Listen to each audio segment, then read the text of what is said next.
हाँ जी बच्चों, एपोमिक्सिस हमें आ चुका है, किसे कहते हैं, ठीक है। और एपोमिक्सिस का क्या बेनिफिट है इंडस्ट्रियल सीड के अंदर, ये अब हमें सीखना है। बड़ा इम्पोर्टेंट क्वेश्चन है और आपसे लास्ट क्लास में कही थी कि अगली क्लास में, नेक्स्ट क्लास में पहले हम यही डिस्कस करेंगे और फिर अगला चैप्टर शुरू कर देंगे, ठीक है। तो क्वेश्चन ये है, व्हाट इज द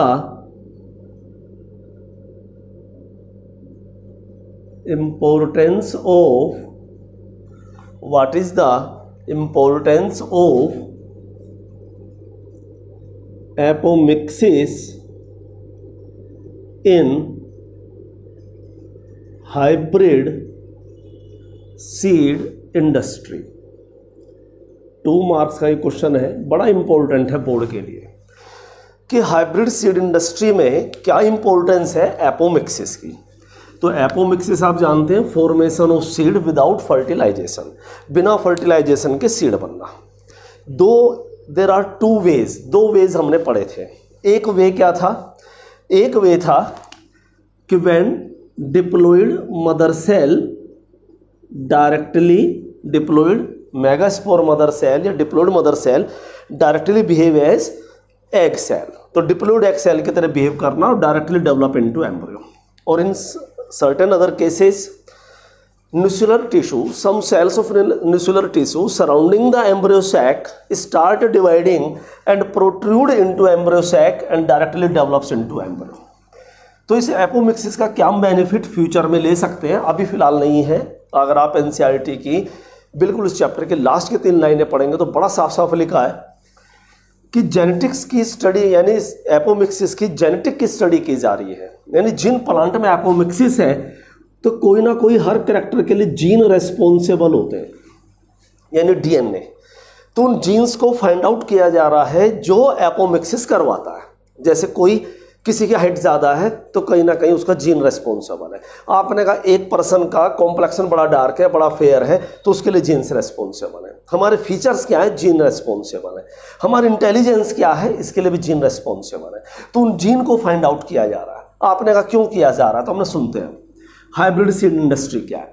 देखिए, अच्छे से अच्छी क्रॉप हर कोई चाहता है, हर कंट्री, हर फार्मर चाहता है मेरी क्रॉप बहुत ज़्यादा यील्ड दे, बहुत ज़्यादा number of fruit, number of seed दे, जिससे हमारा बेनिफिट हो, हम ज़्यादा पॉपुलेशन का पेट भर सकें।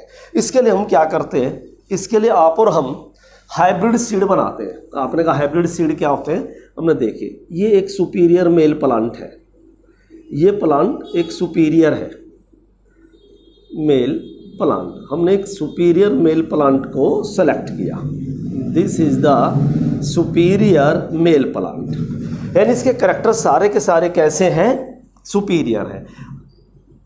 डिसीज रेजिस्टेंट होगा, हाई यील्डिंग होगा। और एक दूसरी तरफ, और हमने अगर अभी आप कहते हैं सुपीरियर है और फ्लावर मान लीजिए बाइसेक्चुअल है, तो सर ऑटोगैमी करा दीजिए। हमने ऑटोगैमी अगर हो जाएगी या नेचुरली हो जाएगी या हम अलाउ करेंगे किसी भी तरीके से, तो फिर जेनेटिक वेरिएशंस ही नहीं आएंगे ना। तो आप जानते हैं जेनेटिक वेरिएशंस के लिए क्या ज़रूरी है, क्रॉस पॉलिनेशन। तो एक प्लांट ये है, this is superior female plant, ये सुपीरियर फीमेल प्लांट है।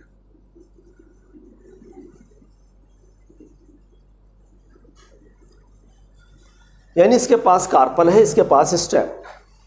तो हमने क्या किया, अगर ये बाइसेक्चुअल है, अगर ये फीमेल प्लांट है फिर तो कोई बात ही नहीं है, मेल रिप्रोडक्टिव ऑर्गन ही नहीं है।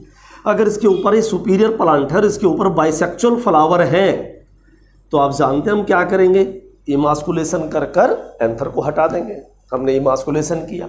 अगर ये फीमेल प्लांट है तो वेल एंड गुड, और अगर ये बाइसेक्चुअल फ्लावर बियरिंग प्लांट है तो हमने इमास्कुलेशन कर दिया। इसलिए हम सारा झंझट हटा देते हैं, बड़ा सिंपल और कर देते हैं इसे। आप इसे एक प्लांट मान लीजिए कि ये एक प्लांट है और सुपीरियर प्लांट है, और ये भी एक प्लांट है, ये भी एक सुपीरियर प्लांट है। और मान के चलते हैं इसके ऊपर क्या है, बाइसेक्चुअल फ्लावर है। तो हमने सबसे पहले बाइसेक्चुअल फ्लावर में क्या कर दिया, इमास्कुलेशन कर दिया। आप जानते हैं emasculation means removal of anther, और हमने इसको फ्लावर को क्या कर दिया, बैग्ड कर दिया। इमास्कुलेशन कर कर क्या कर दी, बैगिंग कर दी। तो this is emasculated and bagged flower, emasculated and bagged flower। आपने कहा बिल्कुल सही सर। when the stigma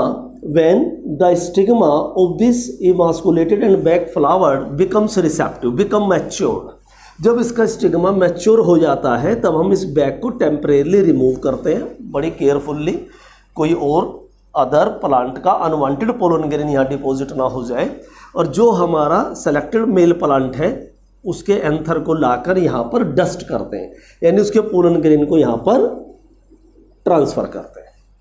और अगर आप कह रहे हैं सर सुपीरियर प्लांट आपके पास फिलहाल अवेलेबल नहीं है, जिस समय ये अवेलेबल है, तो हमने कहा याद करिए चैप्टर की बिगिनिंग में ही हमने पोलन बैंक बनाए थे, और पोलन बैंक बनाने के लिए या सीड बैंक बनाने के लिए हमने क्रायो प्रिजर्वेशन टेक्निक का यूज़ किया था। आपने कहा सब याद आ गया सर कि cryopreservation is a method to preserve any biological structure like egg, like ovum, like sperm, like pollen grains, like seed, like DNA in liquid nitrogen at -196 degree Celsius.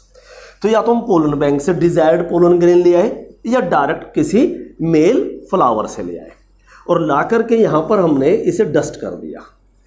अब आगे का प्रोसेस पता है कि selected egg है, अच्छी quality का egg है, अच्छे प्लांट का सुपीरियर प्लांट का एग है, और सुपीरियर प्लांट के पोलन ग्रेन से यानी both male and female gametes are superior. तो नेचुरली इन प्लांट पर जो सीड बनेंगे, दोबारा सुन लीजिए लास्ट 2 क्लास फिर स्टडी करना, कि जब इसके कार्पल पर पोलन ट्यूब का फॉर्मेशन होगा तो मेल गैमीट एम्ब्रियो सैक में डिस्चार्ज होंगे। आपने कहा यस, तो हमने फर्टिलाइजेशन के बाद it becomes fruit, ovary becomes fruit, stigma and style degenerate and ovule matures into seed, और अच्छी क्वालिटी के सीड बन गए। यानी कि हमें इस प्लांट से सीड प्राप्त होंगे। तो जब हम 2 सुपीरियर प्लांट को क्रॉस करा के सीड बनाते हैं, ऐसे सीड को हाइब्रिड सीड्स कहते हैं, हाइब्रिड सीड्स। आपने कहा क्यों सर? हमने कहा आर्टिफिशियल हाइब्रिडाइजेशन से बने हैं ना, यानी इमास्कुलेशन एंड बैगिंग याद करो, दिस इज कॉल्ड आर्टिफिशियल। इसी चैप्टर में आपने स्टडी किया था आर्टिफिशियल हाइब्रिडाइजेशन। तो आर्टिफिशियल हाइब्रिडाइजेशन से हमने हाइब्रिड सीड बनाए, और ये सुपीरियर क्वालिटी के सीड हैं, क्योंकि इसमें हमने दोनों ही सुपीरियर प्लांट्स को सेलेक्ट किया है, मेल प्लांट को भी और फीमेल प्लांट को भी। तो these are superior hybrid seed. और जब हम इनकी सोइंग करते हैं, यानी जब हम इनको उगाते हैं, तो हमें हाइब्रिड प्लांट्स मिलते हैं। ये हाइब्रिड प्लांट्स मिल गए, यानी कि इनकी यील्ड बहुत ज़्यादा है, इन प्लांट की यील्ड बहुत ज़्यादा है, क्योंकि इसके अंदर 2 अलग अलग सुपीरियर प्लांट का डीएनए काम कर रहा है। तो this is hybrid crop variety, plural लिख देते हैं वैरायटीज। तो कहने का मतलब हम हाइब्रिड सीड बना रहे हैं, हर आर्टिफिशियल हाइब्रिडाइजेशन को यूज करके बना रहे हैं, और इन सीड को किसानों को सेल आउट कर रहे हैं, यानी कि इन्हें सेल कर रहे हैं। लेकिन these seeds are very expensive, these seeds are very expensive. ये बहुत एक्सपेंसिव है फार्मर के लिए, क्योंकि हमारे देश के फार्मर जो हैं उतने रईस नहीं है, बेचारे गरीब हैं, इतना हार्ड वर्क करते हैं, फिर भी सरकार किसानों के लिए कुछ ना कुछ अनाउंस करती रहती है, हम ये करेंगे वो करेंगे, क्योंकि किसानों की हालत बेचारों की अच्छी नहीं है हमारे देश में। हार्ड वर्किंग है बट उनको इतना बेनिफिट नहीं है, इसलिए वो इन्हें एक्सपेंसिव सीड को खरीद नहीं सकते। यानी किसी ने मान लीजिए लोन लेकर, कर्ज लेकर एक बार इन हाइब्रिड सीड को खरीद लिया और इन क्रॉप को उगाकर अच्छी यील्ड बेच दी, लेकिन उसे अगले साल फिर से ये सीड खरीदने पड़ेंगे। आपने कहा हर साल बहुत पैसा लगाना पड़ेगा, हमने क्यों नहीं लगाना पड़ेगा हाइब्रिड सीड बनाने में, क्योंकि बहुत खर्चा आता है, लेबोरेटरी वर्क बहुत ज़्यादा है, बड़े बड़े साइंटिस्ट और प्लांट ब्रीडर की सैलरी है, इसलिए इनकी कॉस्ट बढ़ जाती है। आपकी जानकारी के लिए बता दें, जो 300 ml जो कोई भी कोल्ड ड्रिंक आप पेप्सी थम्स अप जो भी पीते हो 300 ml वाली, वो आपको बाज़ार में 15-16 रुपये की मिलती है, एक एवरेज मान लेते हैं। ठीक है, हो सकता है 14 की मिलती हो, पर हम एवरेज 15 मान लेते हैं। ठीक, हमारे सामने पेप्सी के ही डिस्ट्रीब्यूटर रहते हैं जो पूरी दिल्ली को संभालते हैं, बिल्कुल सामने ठाकुर साहब। वो बताते हैं कि 1 रुपया या ₹1.25 इसकी कॉस्ट बैठती है हमें, यानी हमारी जो लागत है इसमें सिर्फ 1 से ₹1.25 है। तो हमने कहा हमसे 15 रुपये क्यों लिए जाते हैं? कह रहे हैं वो इतनी रिटेलर पहले जाती है होलसेलर के पास, फिर दूसरे एरिया के होलसेलर के पास, फिर रिटेलर के पास, फिर आपके जाके हाथ में वो थम्स अप आती है, तो बीच में इतने पर्सन काम करते हैं, तो इसलिए उसकी कॉस्ट नेचुरली बढ़ेगी। हर कोई अपना अपना प्रॉफिट लेता जा रहा है। ऐसे इन सीड को किसान के हाथ में पहुंचने तक इनकी कॉस्ट बढ़ जाती है। ये हाईली एक्सपेंसिव सीड है, बहुत कॉस्टली सीड है, इसलिए हमारा किसान इनको हर साल नहीं खरीद पाएगा।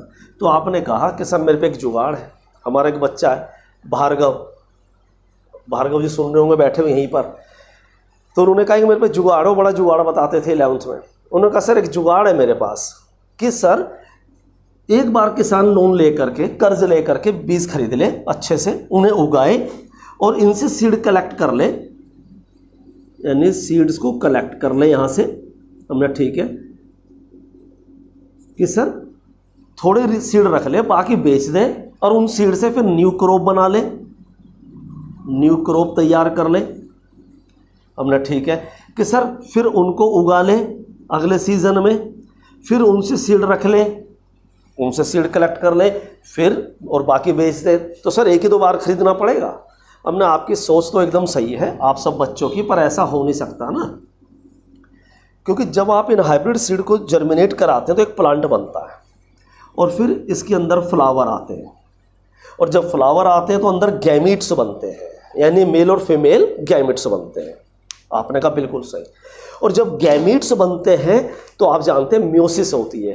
पहले चैप्टर में हमने तसल्ली से पढ़ा था कि डिप्लॉइड के अंदर, डिप्लॉइड ऑर्गेनिज्म्स के अंदर, तो प्लांट्स आर डिप्लॉइड, उनके अंदर क्या होता है at the time of gamete formation meiosis होती है। और जब म्योसिस होती है, याद करिए 11th का 10th चैप्टर कि होमोलोगस क्रोमोसोम, अगर आप होमोलोगस बोल गए तो जेनेटिक्स में बात कर लेंगे, वैसे आपको 10th चैप्टर आना चाहिए कि होमोलोगस क्रोमोसोम जब म्योसिस होती है, याद आ जाएगा आपको कि कुछ पार्ट अपना एक्सचेंज करते हैं। आपने कहा yes this is called crossing over.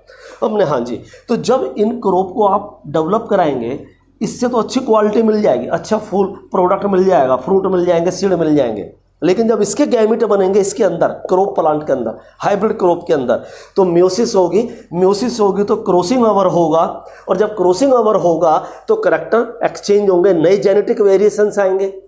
और वो जेनेटिक जो वेरिएशंस आएंगे नए, जरूरी नहीं है कि वो इतने सुपीरियर हो, इसलिए जो मेंटेन करैक्टर है यहाँ वो उतने मेंटेन ही नहीं रहते, क्योंकि उसके अंदर चेंज आ गया है, और चेंज हर बार अच्छा नहीं होता।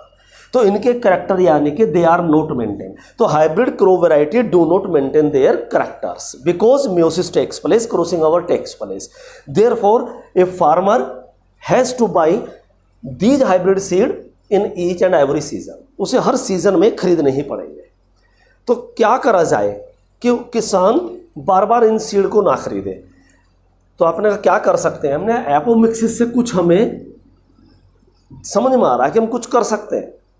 तो हमने, हमारे साइंटिस्टों ने एपोमिक्सिस के जीन ढूंढने शुरू कर दिए, यानी कि वो gene which induce the apomixis. वो कौन से जीन डेवलप हो गए एस्ट्रेसी में, ग्रासेज में, कि वो एपोमिक्सिस कराते हैं। अगर उन्हीं जीन को हम ढूंढ लें, अगर हम सक्सेस प्राप्त कर लें उन जीन को ढूंढने में which causes the apomixis in certain plants, तो क्यों ना हम उन जीन को इनके अंदर ट्रांसफर कर दें। और जब इन जीन्स को इनके अंदर ट्रांसफ़र कर देंगे तो बिना फर्टिलाइजेशन के, बिना गैमेट फॉर्मेशन के नेचुरली अपने आप ही सीड बन जाएंगे कि नहीं बन जाएंगे? जब गैमेट ही नहीं बनेंगे तो क्रॉसिंग ओवर भी नहीं होगी, और जब क्रॉसिंग ओवर नहीं होगी तो करैक्टर डिस्टर्ब नहीं होंगे। तो आने वाले टाइम में एपोमिक्सिस का हम ये फ़ायदा उठा सकते हैं हाइब्रिड सीड इंडस्ट्री के अंदर कि हम एपोमिक्सिस को इंड्यूस करने वाले जीन को फाइंड आउट करें और उन्हें ट्रांसफ़र करें हाइब्रिड प्लांट्स के अंदर, जिससे कि वो एपोमिक्टिक सीड को जनरेट करें और फिर हम हर बार क्या करेंगे, फिर यही मेथड सक्सेसफुल हो जाएगा।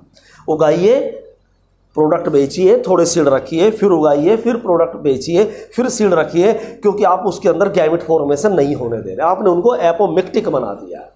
तो आने वाले टाइम में क्या बेनिफिट हो सकता है ये आपके अच्छी समझ में आ गया होगा। एनसीईआरटी का सेकंड चैप्टर बिल्कुल लास्ट पेज, एकदम राइट हैंड साइड पर लास्ट पेज आप ज़रूर लर्न करेंगे आज ही अभी, और इसे नोट करने के बाद वो लास्ट पेज लिख लेंगे आप, ज़रूर लिख लेना, रिक्वेस्ट है आपसे। तो इसे नोट कर लीजिए सब कुछ।